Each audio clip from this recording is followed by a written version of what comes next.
Dear conference participants, dear colleagues, I would like to thank you for the invitation to take part in this conference dedicated to the policies of cooperation with the diaspora. This is a topic that became particularly important for the Republic of Serbia after the breakup of the former Yugoslavia at the end of the previous millennium. Yesterday, the State Secretary spoke about the tragic 20th century for Hungarians, especially after the Treaty of Trianon. But in the case of Serbia, it's more at the end of this 20th century, because after this breakup, a large part of the Serbian people, it was during the 1990s, a large part of the Serbian people continued to live in what are today Serbia's neighboring countries. We are talking about the autochthonous population that belongs to the Serbian people. Today, depending on the country in which they live, autochthonous Serbs have different statuses, formally speaking. In some time, they are constituent people, a minority, or they have an undefined status. Serbs in this region of ex-Yugoslavia, there are almost 1.5 million. So it's a pretty high number. According to our law, autochthonous Serbs from the Balkans are not a diaspora. So this is very important for us. We call them Serbs in the region. These are persons belonging to the Serbian people who live in the Republic of Slovenia, in Croatia, in Bosnia and Herzegovina, in Montenegro, in North Macedonia, but also in Romania, Albania, and of course in Hungary. At the same time, the Serbian diaspora, that is the Serbian emigration across the globe, where Serbs are not an autochthonous people, and this is defined in the law on diaspora and Serbs in the region as follows. The term diaspora shall include citizens of the Republic of Serbia living abroad, regardless of national affiliation, and members of the Serbian people, emigrants from the territory of the Republic of Serbia and from the region and their descendants. Therefore, according to that definition, a citizen, I will give you a simple example, a citizen of the Republic of Serbia of Bunjevac nationality, so he is not a Serb, but he has Serbian citizenship, who lives in New York is considered a member of our diaspora. Likewise, a Serb from Banja Luka, so it's in the Republic of Srpska in Bosnia and Herzegovina, who lives in Paris, is also a member of our diaspora, regardless of whether he or she holds Serbian citizenship or not. It follows from the above that the diaspora includes Serbian citizens abroad, belonging to the diaspora in the formal and legal sense, and persons who consider themselves Serbs, so it's identity-based sense of belonging. While the first definition is simple because it is formal and based on law, the second definition, based on one's identity, is pretty more complex. What does it mean to be a Serb? I remember that the former French President Nicolas Sarkozy in 2007 asked and organized a big national debate about that, what does it mean to be a Frenchman? And they didn't find the answer. But in Serbia, while there are many, many exceptions that prove the rule, being a Serb, generally speaking, means feeling like a Serb, speaking Serbian and having the Serbian culture and faith in you. And about this last point, yesterday our colleagues from Israel spoke about compatriot or co-religionist. And for us it's important because Serbian Orthodox Church is an autocephal church. So that means that when you are a believer of this church, you belong to the Serbian Orthodox Church that is very special. And even if you don't know the language, for example, for members of second, third, or fourth generations of Serbs living abroad, if they have the feeling that they are believers of this church, they feel themselves as Serbs. So it's very important, and there are a lot of similarities between Serbian people and the Israelis' case. But for us, as an organ of the Republic of Serbia, it's not our job to do this. It's the church job. For us, the important thing is the culture and the language. So, the Serbian language and culture have been the focus of our activities at the indisputable connective tissue of the Serbian diaspora and the best way for us to protect their rights and interests abroad in accordance with constitutional powers. Therefore, in the work of the body I am at the helm of, at the Office for Cooperation with Diaspora and Serbs in the region of the Ministry of Foreign Affairs, special attention is paid to preserving the national, especially cultural and linguistic features of the Serbian people around the world. Our office provides support to the work of supplementary schools of Serbian language and culture in the world.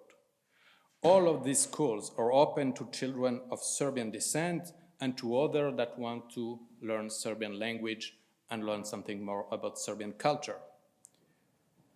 The systemic care for the Serbian language and the Cyrillic script is primarily focused on young generations with the aim of developing awareness of their own national and cultural identity. In addition to learning the Serbian language, the primary education program abroad also includes the subjects as Serbia, my homeland, and also fundamentals of culture of the Serbian people. In that way, children get acquainted with the most valuable works of the rich Serbian cultural heritage, but are also encouraged to establish and foster lasting ties with the motherland.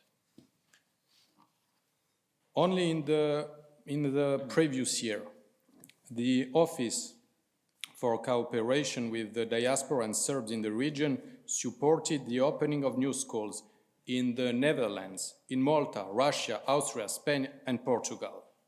As part of these classes, some 1,000 children sat for the first time in classrooms where the Serbian language will be spoken. In the previous year, our office also supported 202 projects with a total amount of around 100,000 dinars, 100 million dinars, so, but unfortunately it's not euros, so in euros it's around 850,000 euros through a competition for co-financing. The funds are distributed in 5 areas, of which the largest amount for members of the diaspora was allocated for schools and cultural events.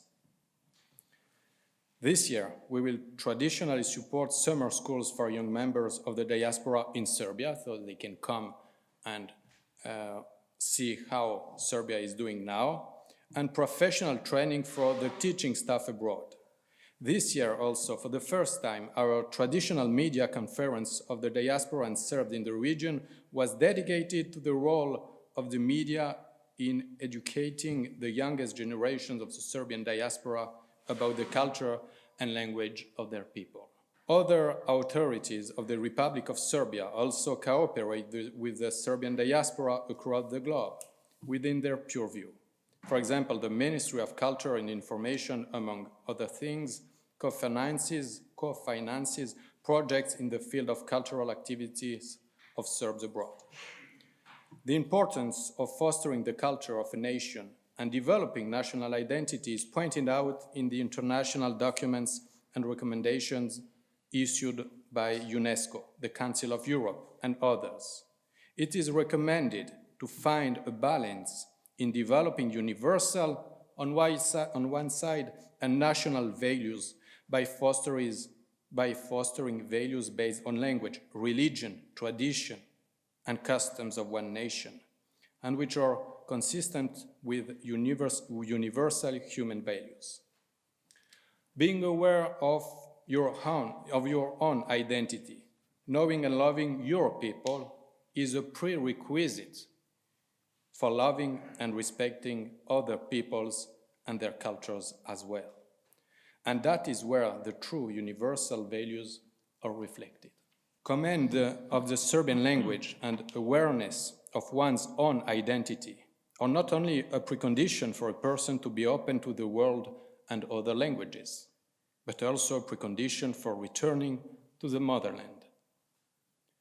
Would a married couple decide to return from Chicago, for example, with their 3 children, if the children did not know the language and therefore lacked the opportunity to continue their education in Serbia without impediments?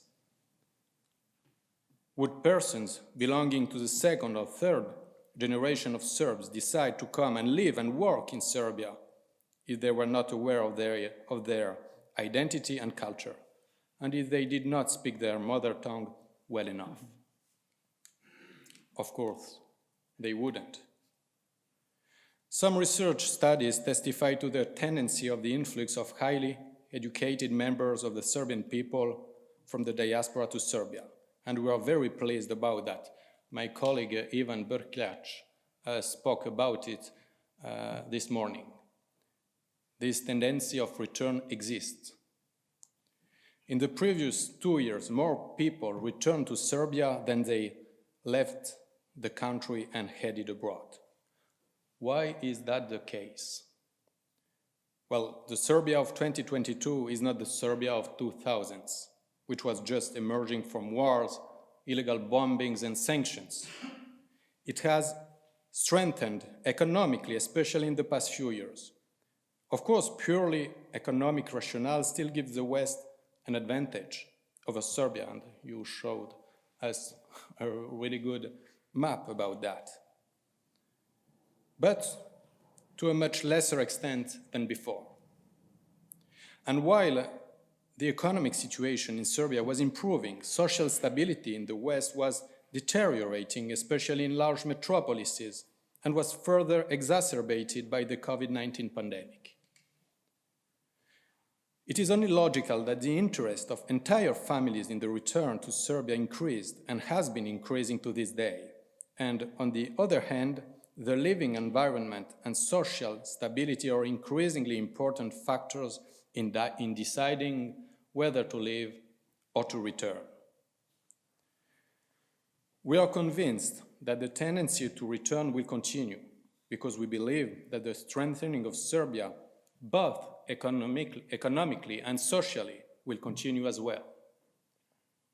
When they return, members of the diaspora contribute to the development of their home country with their knowledge, experiences, contacts, investments, but above all with love and respect. And that is why diaspora matters. Thank you for your attention.